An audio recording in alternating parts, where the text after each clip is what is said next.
Hello friends, அனைவருக்கும் வணக்கம். இன்னைக்கு நம்ம சேனல்ல நம்ம என்ன வீடியோ பார்க்க போறோம் அப்படினு சொல்லி பாத்தீங்கன்னா 12th standard unit 3 கான book back question answers இந்த நியூ bookல போட சொல்லி கேட்டிருந்தீங்க.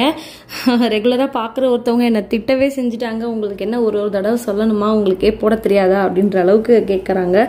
பரவாயில்ல, தப்பு இல்லை, உங்களுடைய உரிமை என்கிட்ட கேட்கலாம். பட் என்னோட சைட்லேருந்து கொஞ்சம் யோசிங்க. எனக்கு லாஸ்ட் வீக் தான் பிஎட் எக்ஸாமே முடிஞ்சுது.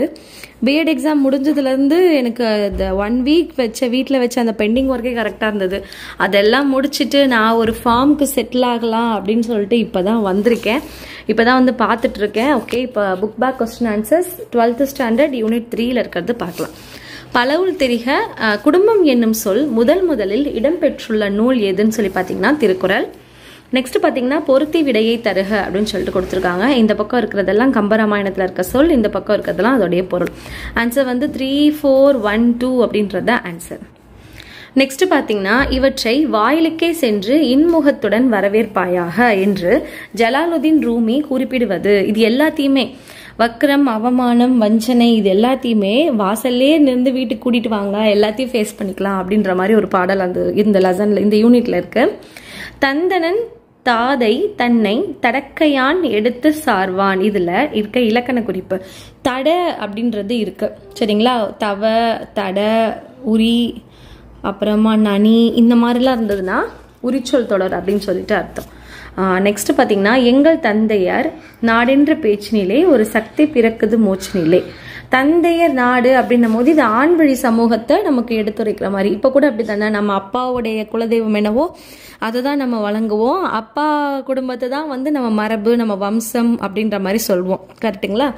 அப்போ இது தந்தை வழி சமூக முறையை இந்த இடத்துல எக்ஸ்பிளைன் பண்ணது. நெக்ஸ்ட் கொஸ்டின் பார்த்தீங்கன்னா குருவினா புக்கில் தன்மனை, இதை பற்றி ஒரு சிறு குறிப்பு கொடுக்க சொல்லியிருக்காங்க. பேஜ் நம்பர் 50ல் இருக்கு. இந்த இடத்துல பார்த்தீங்கன்னா பேஜ் நம்பர் 50ல் நான் இங்கே ரெட் கலரில் மார்க் பண்ணியிருக்கேன். தற்காலிக தங்குமிடம் புக்கில் அப்படின்ட்டு அர்த்தம். அதாவது ஒரு பெண்ணுக்கு அது அம்மாவுடைய வீடு, எப்பவுமே நிரந்தரமாக இருக்கிறது மனை. அதனால தான் மனைவி அப்படின்னு சொல்லிட்டு ஒய்ஃபுங்களுக்கு நேம் வந்திருக்கு. இங்கே நான் ரெட் கலரில் மார்க் பண்ணியிருக்கேன். இதான் ஆன்சர். நெக்ஸ்ட் கொஸ்டின் பார்த்தீங்கன்னா ராமன் சுக்ரீவனிடம் கூறிய செய்திகளை எழுதுக அப்படின்றது கொஸ்டின். ஆன்சர் பேஜ் நம்பர் 56ல் இருக்கு. இந்த இடத்துல பொருள் அப்படின்னு சொல்லிட்டு ரெட் கலர்ல மார்க் பண்ணிருக்கேன் பாருங்க. ராமன் சுக்ரீவனிடம் இனி நான் சொல்வதற்கு என்ன இருக்கிறது அப்படின்னு சொல்லிட்டு ஒரு பேராகிராஃப், குட்டி பேராகிராஃப் இருக்கு. இதுதான் அதுக்கான ஆன்சர். ஓகே, நெக்ஸ்ட் கொஸ்டின் பார்த்தீங்கன்னா எதிர்பாராத நிகழ்வுகளை ஜலாலுதீன் ரூமி எவ்வாறு உருவகப்படுத்துகிறார் அப்படின்றத கேட்டிருக்காங்க. இது எப்படி நீங்க ஆன்சர் எழுதுறீங்க அப்படின்னா எதிர்பாராத நிகழ்வுகளை ஜலாலுதீன் ரூமி இந்த எவ்வாறு மட்டும் கட் பண்ணிட்டு விருந்தாளியாக உருவகப்படுத்துகிறார். இது ஒரு குருவினா, இவ்வளவு இருந்தா போதும், நம்ம வளவலன்னு எழுதணும் அப்படின்னு சொல்லிட்டு அவசியம் இல்லை. நெக்ஸ்ட் கொஸ்டின் பார்த்தீங்கன்னா துன்பு உளது எனின் அன்றோ சுகமும் உளது என்று ராமனின் கூற்று பின்வரும் இரு பழமொழிகளில் எதற்கு பொருந்தும் அப்படின்னு சொல்லிட்டு சொல்லியிருக்காங்க. துன்பம் இருந்தா இன்பமும் இருக்கும், இன்பம் இருந்தா துன்பமும் இருக்கும் அப்படின்றது இதோடைய மீனிங். பின்னாடி 2 பழமொழி கொடுத்துருக்காங்க. நிழலில் அருமை வெயிலில் தெரியும், வெயிலின் அருமை நிழலில் தெரியும் அப்படின்னு சொல்லிட்டு இதுதான் கரெக்டான மீனிங்கை கொடுக்குது. சங்க காலத்தில் தாய்வழி சமூக முறையில் பெண்கள் பெற்றிருந்த உரிமைகள் யாவை? இந்த கொஸ்டினுக்கான ஆன்சர் பேஜ் நம்பர் 51ல் இருக்கு. இங்க வந்து தாய் வழி குடும்பம் அப்படின்னு சொல்லிட்டு ஒரு பேராகிராஃபே இருக்கு. இந்த பேராகிராஃப் ஃபுல்லாக வந்து கதை தான் இருக்குது. அந்த கதையை ஷார்ட்டாக சொல்லணும் அப்படின்னா இப்போ என்னென்ன உரிமைகள் எல்லாம் ஒரு திருமணம் அப்படின்னு எடுத்துக்கிட்டா ஆண்களுக்கு இருக்கோ அதுக்கு அதை விட ஒரு படி எக்ஸ்ட்ரா உரிமை சங்க காலத்தில் பெண்களுக்கு இருந்திருக்கு. ஒரு ஆண் தான் வந்து என்ன பண்ண கதையாக சொல்கிறேன் அப்படியே எழுத முடியுதா பாருங்க. ஒரு ஆண் தான் வந்து என்கிட்ட இவ்வளோ சொத்து இருக்குது, என்கிட்ட இவ்வளோ பணம் இருக்குது, என்கிட்ட இவ்வளோ வசதி இருக்குது, உங்கள் பொண்ணை கொடுக்குறீங்களா அப்படின்னு சொல்லிட்டு இந்த காலத்தில் எப்படி பெண்கள் சீர்வரிசை கொடுத்து கல்யாணம் பண்ணுறாங்க, அதே போல் அந்த காலத்துலலாம் ஆண்கள் தான் கொடுத்து பண்ணுவாங்களாம். இங்க இருக்கு பாருங்க. சங்க காலத்தில் நான் ரெட் கலர்ல மார்க் பண்ணிருக்கேன். சங்க காலத்தில் பெண் திருமணம் செய்த பின்னரும் தன் இல்லத்திலேயே இருக்கலாம். திருமணத்துக்கு பின்னாடி மனைவி சென்று கணவனுடன் அதாவது என்ன சொல்ல வராங்கன்னா இப்பெல்லாம் நம்ம போயிடுறோம்ல நம்ம அம்மா வீடுன்னு சொல்லிட்டு, அந்த மாதிரி அந்த காலத்துல ஆண்கள் தான் போவாங்களாம். ஓகேங்களா? ஆண்களுக்கு தேவைன்னா அவங்க அம்மா வீட்டை போய் பார்த்துட்டு வந்துக்கலாம், மற்றபடி பெண்கள் தான். அது போல இந்த இடத்துல போல்டா பண்ணி கொடுத்துருக்காங்க பாருங்க. தாய் வழி முறையில் குடும்பத்தின் சொத்து, வளங்கள், செல்வங்கள் எல்லாமே பெண்கள் பேர்ல தான் இருக்கு, பெண்கள் கிட்ட தான் இருக்கு. இதை பத்தி குறுந்தொகை பாடல் ஒன்று விளக்கப்படுத்துது. ஸோ ரெட் கலர்ல மார்க் பண்ணிருக்கிறது தான் ஆன்சர். நெக்ஸ்ட் சிறுவினா என்ன அப்படின்னு சொல்லிட்டு பார்க்கலாம் வாங்க. ஓகே, நெக்ஸ்ட் சிறுவினா என்னன்னு பார்த்தீங்கன்னா குகனோடு ஐவராகி வீடனோடு எழுவராக நிகழ்வுகளை சுட்டுக அப்படின்னு சொல்லிட்டு கொடுத்துருக்காங்க. இங்க பாத்தீங்கன்னா இது பேஜ் நம்பர் 56ல இருக்கு. அதாவது அவரோட உடன் பிறந்தவர்கள் 4 பேர் தான். குகனோட சேர்ந்து நாங்க 5 பேர் ஆனோம். இப்போ உன்னோட சேர்ந்து அப்படின்னு சொல்லிட்டு இங்க ஒரு பேராகிராஃப் இருக்கு பாத்தீங்களா. இங்க பாத்தீங்கன்னா உங்களுக்கு தெரியும். இந்த இடத்துல வந்து அவர் அதை பத்தி சொல்லியிருக்காரு, எக்ஸ்பிளைன் பண்ணியிருக்காரு. நெக்ஸ்ட் கொஸ்டின் பாத்தீங்கன்னா, வருபவர் எவராயினும் நன்றி செலுத்து, இடம் சுட்டி பொருள் விளக்குக. இந்த இடம் சுட்டி பொருள் விளக்குகளுக்கு நான் ப்ரீவியஸா நிறைய இடத்துல எக்ஸ்பிளனேஷன் கொடுத்துருக்கேன். இப்போ பார்க்கலாம். இப்போ நம்ம எப்படி எழுதணும் அப்படின்னா, ஃபர்ஸ்ட் இடம் அப்படின்னு சொல்லிட்டு இந்த விருந்தினர் இல்லத்தை எழுதணும்.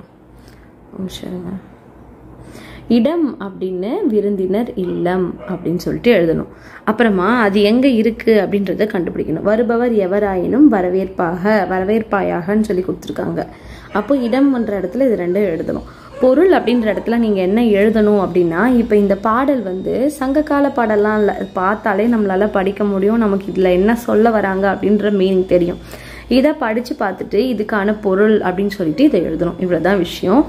என்கிட்ட கைடு இல்லை. ஆக்சுவலாக என்கிட்ட கைடு இல்லாதனால என்னால் அதை எடுத்து அப்படியே கட் காப்பி பேஸ்ட் பண்ணவும் முடியல. அண்ட் இந்த இடத்துல எழுதுறதுக்கு எனக்கு இடமும் இல்லை. அதனால தான் நான் அப்படி ஓரலாக சொன்னேன். நெக்ஸ்ட் கொஸ்டின் பார்த்தீங்கன்னா, எனக்கு தாயும் தந்தையும் பணிக்கு செல்லும். இது ஓன் ரைட்டிங். ஓகேங்களா. இன்றைய சூழலில் குடும்ப உறுப்பினர் என்ற முறையில் நீங்கள் குடும்பத்துக்கு செய்யும் உதவிகள் யாவை அப்படின்னு சொல்லிட்டு கேட்டிருக்காங்க. நீங்கள் அப்படின்னும் போது நீங்க இப்போ +2 படிக்கிறீங்க. ஓகேங்களா. இப்போ உங்க அம்மாவும் அப்பாவும் வேலைக்கு போறாங்க. உங்களுக்கு ஒரு தம்பியோ இல்லை தங்கச்சியோ கொஞ்சம் குட்டி பையனா குட்டி பாப்பாவா இருக்குன்னு வச்சுக்கலாம். சின்ன கிளாஸ்ல படிக்கிறாங்க அப்படின்னு சொல்லிட்டு வச்சுக்கலாம். நீங்க உங்க பெற்றோருக்கு என்ன ஹெல்ப் பண்ணுவீங்க, அதுதான் கொஸ்டின். இப்போ இந்த மாதிரி வந்து நான் அந்த ஓன் ரைட்டிங் எல்லாம் வந்து இந்த மாதிரி எக்ஸ்பிளைன் பண்ணிட்டு விடுறதுனால இந்த வீடியோவை அரைகுறையா பார்க்குற ஒரு சிலர் என்ன பண்ணிடுறாங்கன்னா, இதுக்கு நீங்க ஆன்சரே கொடுக்கல அப்படின்ட்டு கமெண்ட்ல சொல்லிடுறாங்க. என்னால் இங்க எழுத முடியலன்றனால தான் எக்ஸ்பிளனேஷன் பண்ற ஒரு 12th ஸ்டாண்டர்ட் ஸ்டூடெண்ட்ஸா இருக்க ஒரு சிலர் சொல்றேன். இதை கூட எலாபரேட் பண்ணி எழுத முடியலன்னும் போது எப்படி அவங்க 12th வரைக்கும் ட்ராவல் பண்ணி வந்தாங்கன்னு எனக்கு புரியல. அடுத்த ஸ்டேஜ் வந்து நீங்கள்லாம் காலேஜ் போகிறீங்க. உங்கள்கிட்டலாம் ஒரு கொஸ்டினை கொடுத்தா நீங்கள்லாம் பக்கம் பக்கமாக எழுதணும். அந்த அளவுக்கு உங்களுக்கு ஓனாக கதை எழுத தெரியணும். இப்போ இதுதான் வந்து சிச்சுவேஷன். ஓகேங்களா. இப்போ நீங்கள் வந்து +2 படிக்கிறீங்க. உங்கள் தங்கச்சியோ இல்லை தம்பியோ வந்து சின்ன கிளாஸில் இருக்காங்க. இப்படி இருக்கும் போது நீங்கள் உங்கள் பேரண்ட்ஸ்க்கு என்ன ஹெல்ப் பண்ணுவீங்க? இல்லை உங்களுக்கு சிப்ளிங்ஸே இல்லைனா கூட பரவாயில்ல, உங்களுடைய ஒரு சின்ன வேலையை உங்களால் பார்த்துக்க முடியும்ல. ஒரு தோசை ஊற்றி சாப்பிட்டுக்க முடியும், உங்களை ட்ரெஸ் பண்ணி நீங்கள் கிளம்பிக்க முடியும். இந்த மாதிரி ஒரு குட்டி ஹெல்ப் நீங்கள் தனி குடும்பத்தில் இருக்கீங்க அப்படின்னா என்னெல்லாம் பண்ணுவீங்க அப்படின்றத நீங்கள் எலாபரேட் பண்ணி எழுதணும். ஸோ இப்படி தான் எழுதணும். நெக்ஸ்ட் மனந்தகம் விளக்குக. இதுக்கான ஆன்சர் பேஜ் நம்பர் 51ல இருக்கு. இங்க வந்து செப்பரேட்டா ஒரு ஹெட்டிங் கொடுத்தே வந்து போட்டிருக்காங்க, மனந்தகம்னா என்ன அப்படின்னு சொல்லிட்டு. இந்த இடத்துல ஒரு குட்டி பேராகிராஃப் இருக்கு, இதை எழுதுனா போதும். நெக்ஸ்ட் கொஸ்டின் பார்த்தீங்கன்னா, நெடுவினாக்குள்ள வந்துட்டோம். இப்போ நம்ம நெடுவினா பொதுவாகவே எப்படி எழுதணும் நான் நிறைய வீடியோவில் சொல்லியிருக்கேன். குடும்பம் என்ற சிறிய அமைப்பிலிருந்தே மனித சமூகம் எனும் பரந்த அமைப்பு கட்டமைக்கப்படுகிறது அப்படின்றத எப்படி நம்ம எக்ஸ்பிளைன் பண்ணுவோம். இது ஒரு நெடுவினா அப்படின்னாலே நம்ம முன்னுரை, முடிவுரை அண்ட் அதுக்குள்ள இருக்க சப்டாபிக், அதாவது குறிப்பு சட்டகம் மாதிரி போட்டு தான் எழுதணும். இந்த மாதிரி ஒரு சில இதை நான் எக்ஸ்பிளைன் பண்றேன்ல, இது நிறைய பேருக்கு விளங்க மாட்டேங்குது. அதனால தான் நான் என்ன பண்றேன்னா, இப்போ ரீசெண்டாக நம்ம சேனல்ல போடலான்னு பிளான் பண்ணிருக்கேன். இம்பார்ட்டன்ட் கொஸ்டின்ஸை மட்டும் எக்ஸ்பிளைன் பண்ணி வீடியோ போடுற மாதிரி. சரி, நம்ம இதுக்கான ஆன்சர் பார்க்கலாம். இப்போ இந்த நெடுவினாவெல்லாம் நான் ப்ளூ கலர்ல எழுதியிருப்பேன். இப்போ குடும்பம் அப்படின்னா என்னன்றதை நம்ம முதல்ல முன்னுரையில கொடுக்கணும். இப்போ இந்த லெசனை பொறுத்த வரைக்கும் ஒரு பெரிய பிளஸ் என்ன அப்படின்னா, நீங்க நிறைய கொஸ்டினை சிறுவினாலையும் குருவினாலையும் படிச்சிட்டீங்க. அப்போ உங்களால ஈஸியா இந்த கொஸ்டின் கேட்டா எழுத முடியும். நீங்க படிக்க வேண்டியது முன்னுரை அண்ட் முடிவுரை, வேற ஏதாவது ஒரு எக்ஸ்ட்ரா ஒரு 2-3 பாயிண்ட் தான். இப்போ முன்னுரை அப்படின்னு சொல்லிட்டு நம்ம நுழைய முன் எழுதிருவோம். நெக்ஸ்ட் அதுக்கப்புறம் குடும்பம்னா என்ன அப்படின்றத நம்ம எக்ஸ்பிளைன் பண்ணணும். அதுக்கு குடும்பத்துக்குள்ள ஒரு குட்டி பேராகிராஃப் நம்ம எழுதிக்கணும். நெக்ஸ்ட் வாழிடம்னா என்ன அப்படின்றத நீங்க எக்ஸ்பிளைன் பண்ணணும். அதுக்கு 2வது சப்டாபிக்கா இதை போட்டு நம்ம ஆல்ரெடி இந்த இடத்துல வாழிடம் பத்தி ஒரு குட்டி பாயிண்ட்ஸ் ஆல்ரெடி படிச்சிருப்போம், அதையே கூட நம்ம எழுதிக்கலாம். நெக்ஸ்ட் மனந்தகமும் நம்ம வந்து சிறுவினால படிச்சிட்டோம், அந்த மனந்தகத்தையும் எழுதிடலாம். தாய் வழி குடும்பம் அப்படின்னு சொல்லிட்டு ஒரு சப்டா, நீங்க வந்து இது எல்லாத்தையும் பக்கமா எழுதணும்ட்டு இல்லை, இது எல்லாமே நீங்க எக்ஸ்பிளைன் பண்ணணும், அவ்வளவுதான் விஷயம். தாய் வழி குடும்பம் அப்படின்னும் போது நம்ம ஆல்ரெடி இந்த தாய் வழி சமூகம்னா என்னன்னு நம்ம வந்து சிறுவினால படிச்சிட்டோம். தந்தை வழி குடும்பம்னு கொடுத்துட்டு நம்ம தந்தை வழி குடும்பத்தை ஈஸியாக எழுத முடியும். இப்போ current generation full and full தந்தை வழி குடும்பம் தான். அதில் ஒரு 2 பேராகிராஃப் வந்து செலக்ட் பண்ணி படிச்சுக்கோங்க. உங்களால் முடிஞ்சா அப்படின்ட்டு நான் சொல்லவே மாட்டேன். கண்டிப்பாக இந்த தமிழ் பரம்பரை அப்படின்ற இந்த சார்ட் போட்டு காட்டுங்க. நாம் அப்படின்னு சொல்லிட்டு இந்த பரன் பறை சேயன் சேயோல் அப்படின்னு சொல்லிட்டு இந்த சார்ட்டை நீங்கள் ஃப்ளோ சார்ட்டை போட்டிங்கனாலே டிக் பண்ணிட்டு உங்களுக்கு ஃபுல் மார்க் கொடுத்துட்டு போயிட்டே இருப்பாங்க. அவ்வளோதான். இதை நீங்கள் போடுறீங்களா, அதோட முடிவுரைக்கு வாங்க. முடிவுரை பேஜ் நம்பர், அதாவது இந்த லெசன் முடிகிறதுல நூல்வெளிக்கு மேலே இருக்குது. ஒரு சமூகம் குடும்பம் அப்படின்ற அமைப்பு அப்படின்னா என்ன அப்படின்னு சொல்லிட்டு சங்க இலக்கியம் நிறைய இடத்துல காமிச்சிருப்பாங்க.